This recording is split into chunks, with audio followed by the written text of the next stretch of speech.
Today's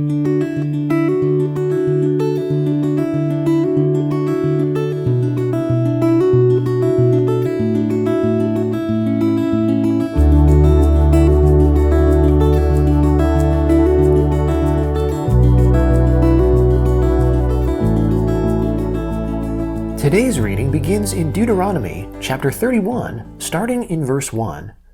Moses went and spoke these words to all Israel. He said to them, I am 120 years old today. I can no more go out and come in.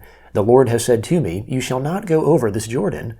The Lord your God himself will go over before you. He will destroy these nations from before you, and you shall dispossess them. Joshua will go over before you, as the Lord has spoken. The Lord will do to them as he did to Sihon and to Og, the kings of the Amorites, and to their land, when he destroyed them. The Lord will deliver them up before you, and you shall do to them according to all the commandment which I have commanded you. Be strong and courageous. Don't be afraid or scared of them, for the Lord your God himself is who goes with you. He will not fail you nor forsake you. Moses called to Joshua, and said to him in the sight of all Israel, Be strong and courageous, for you shall go with this people into the land which the Lord has sworn to their fathers to give them, and you shall cause them to inherit it. The Lord himself is who goes before you. He will be with you. He will not fail you nor forsake you. Don't be afraid. Don't be discouraged. Moses wrote this law and delivered it to the priests, the sons of Levi, who bore the ark of the Lord's covenant, and to all the elders of Israel. Moses commanded them, saying, At the end of every 7 years, in the set time of the year of release, in the Feast of Booths, when all Israel has come to appear before the Lord your God in the place which he will choose, you shall read this law before all Israel in their hearing. Assemble the people, the men and the women and the little ones, and the foreigners who are within your gates, that they may hear, learn, fear the Lord your God, and observe to do all the words of this law, and that their children, who have not known, may hear and learn to fear the Lord your God, as long as you live in the land where you go over the Jordan to possess it. The Lord said to Moses, Behold, your days approach that you must die. Call Joshua, and present yourselves in the tent of meeting, that I may commission him. Moses and Joshua went, and presented themselves in the tent of meeting. The Lord appeared in the tent in a pillar of cloud, and the pillar of cloud stood over the tent's door. The Lord said to Moses, Behold, you shall sleep with your fathers. This people will rise up and play the prostitute after the strange gods of the land where they go to be amongst them, and will forsake me and break my covenant which I have made with them. Then my anger shall be kindled against them in that day, and I will forsake them, and I will hide my face from them, and they shall be devoured, and many evils and troubles shall come on them, so that they will say in that day, Haven't these evils come on us because our God is not amongst us? I will surely hide my face in that day for all the evil which they have done, in that they have turned to other gods. Now therefore write this song for yourselves, and teach it to the children of Israel. Put it in their mouths, that this song may be a witness for me against the children of Israel. For when I have brought them into the land which I swore to their fathers, flowing with milk and honey, and they have eaten and filled themselves, and grown fat, then they will turn to other gods, and serve them, and despise me, and break my covenant. It will happen, when many evils and troubles have come on them, that this song will testify before them as a witness, for it will not be forgotten out of the mouths of their descendants. For I know their ways and what they are doing today, before I have brought them into the land which I promised them. So Moses wrote this song the same day, and taught it to the children of Israel. He commissioned Joshua the son of Nun, and said, Be strong and courageous, for you shall bring the children of Israel into the land which I swore to them. I will be with you. When Moses had finished writing the words of this law in a book, until they were finished, Moses commanded the Levites, who bore the ark of the Lord's covenant, saying, Take this book of the law, and put it by the side of the ark of the Lord your God's covenant, that it may be there for a witness against you. For I know your rebellion and your stiff neck. Behold, while I am yet alive with you today, you have been rebellious against the Lord. How much more after my death? Assemble to me all the elders of your tribes and your officers, that I may speak these words in their ears, and call heaven and earth to witness against them. For I know that after my death you will utterly corrupt yourselves, and turn away from the way which I have commanded you, and evil will happen to you in the latter days, because you will do that which is evil in the Lord's sight, to provoke him to anger through the work of your hands. Moses spoke in the ears of all the assembly of Israel the words of this song, until they were finished. Give ear, you heavens, and I will speak. Let the earth hear the words of my mouth. My doctrine will drop as the rain. My speech will condense as the dew, as the misty rain on the tender grass, as the showers on the herb. For I will proclaim the Lord's name, ascribe greatness to our God. The rock, his work is perfect, for all his ways are just. A God of faithfulness, who does no wrong, just and right is he. They have dealt corruptly with him. They are not his children, because of their defect. They are a perverse and crooked generation. Is this the way you repay the Lord, foolish and unwise people? Isn't he your father who has bought you? He has made you and established you. Remember the days of old. Consider the years of many generations. Ask your father, and he will show you, your elders, and they will tell you. When the Most High gave to the nations their inheritance, when he separated the children of men, he set the bounds of the peoples according to the number of the children of Israel. For the Lord's portion is his people. Jacob is the lot of his inheritance. He found him in a desert land, in the waste, howling wilderness. He surrounded him. He cared for him. He kept him as the apple of his eye. As an eagle that stirs up her nest, that flutters over her young, he spread abroad his wings. He took them. He bore them on his feathers. The Lord alone led him. There was no foreign god with him. He made him ride on the high places of the earth. He ate the increase of the field. He caused him to suck honey out of the rock, oil out of the flinty rock, butter from the herd, and milk from the flock, with fat of lambs, rams of the breed of Bashan, and goats, with the finest of the wheat. From the blood of the grape you drank wine. But Jeshurun grew fat, and kicked. You have grown fat, you have grown thick, you have become sleek. Then he abandoned God who made him, and rejected the rock of his salvation. They moved him to jealousy with strange gods. They provoked him to anger with abominations.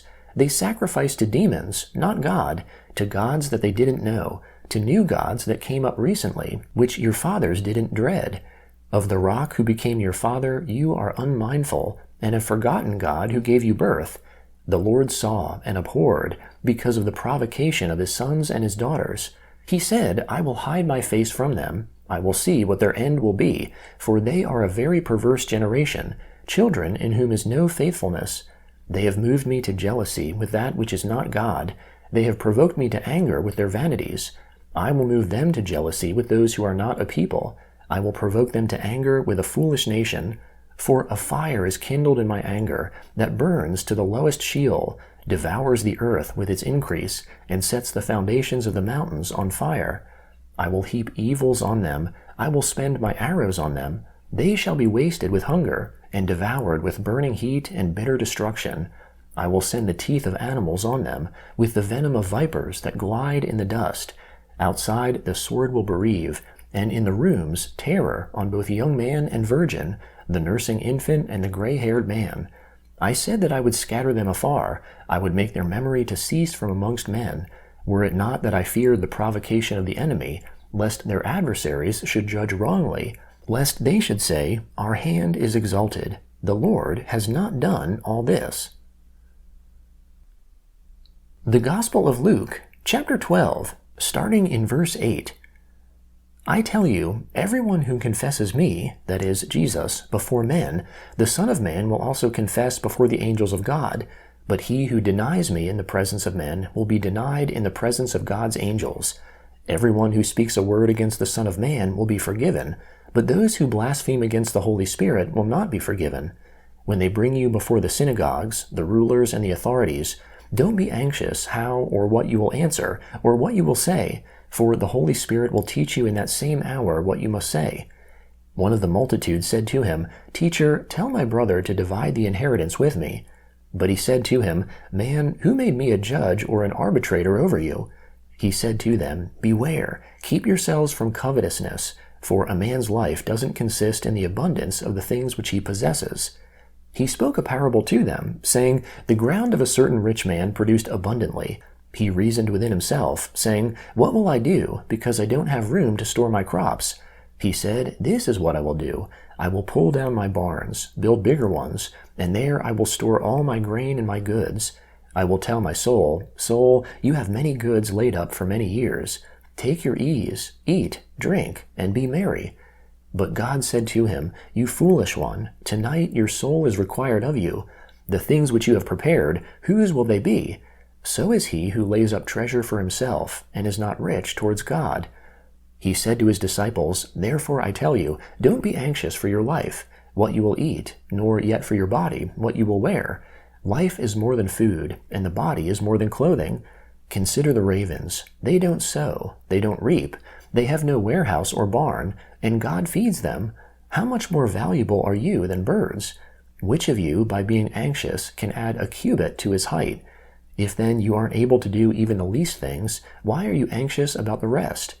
Consider the lilies, how they grow. They don't toil, neither do they spin. Yet I tell you, even Solomon in all his glory was not arrayed like one of these. But if this is how God clothes the grass in the field, which today exists and tomorrow is cast into the oven, how much more will he clothe you, O you of little faith? Don't seek what you will eat or what you will drink, neither be anxious. For the nations of the world seek after all of these things, but your Father knows that you need these things. But seek God's kingdom, and all these things will be added to you. Don't be afraid, little flock, for it is your Father's good pleasure to give you the kingdom. Sell what you have, and give gifts to the needy. Make for yourselves purses which don't grow old, a treasure in the heavens that doesn't fail, where no thief approaches, and no moth destroys. For where your treasure is, there will your heart be also. Psalm 78, beginning in verse 32. For all this they still sinned, and didn't believe in his wondrous works. Therefore he consumed their days in vanity, and their years in terror.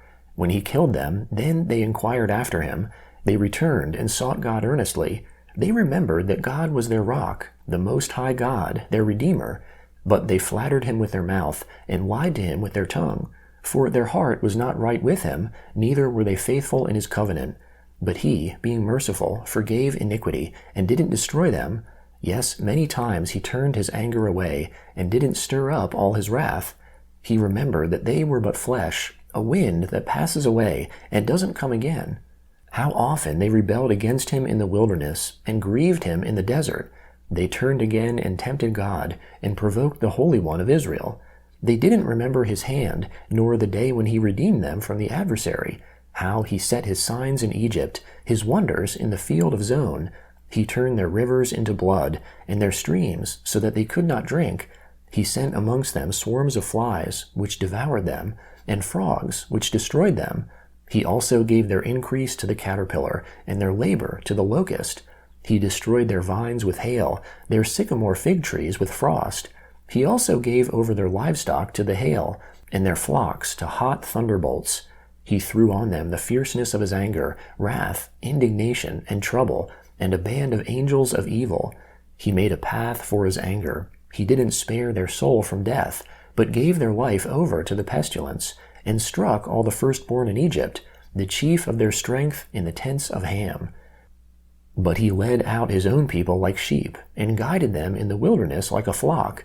He led them safely, so that they weren't afraid, but the sea overwhelmed their enemies. He brought them to the border of his sanctuary, to this mountain which his right hand had taken. He also drove out the nations before them, allotted them for an inheritance by line, and made the tribes of Israel to dwell in their tents.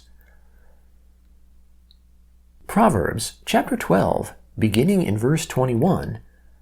No mischief shall happen to the righteous, but the wicked shall be filled with evil.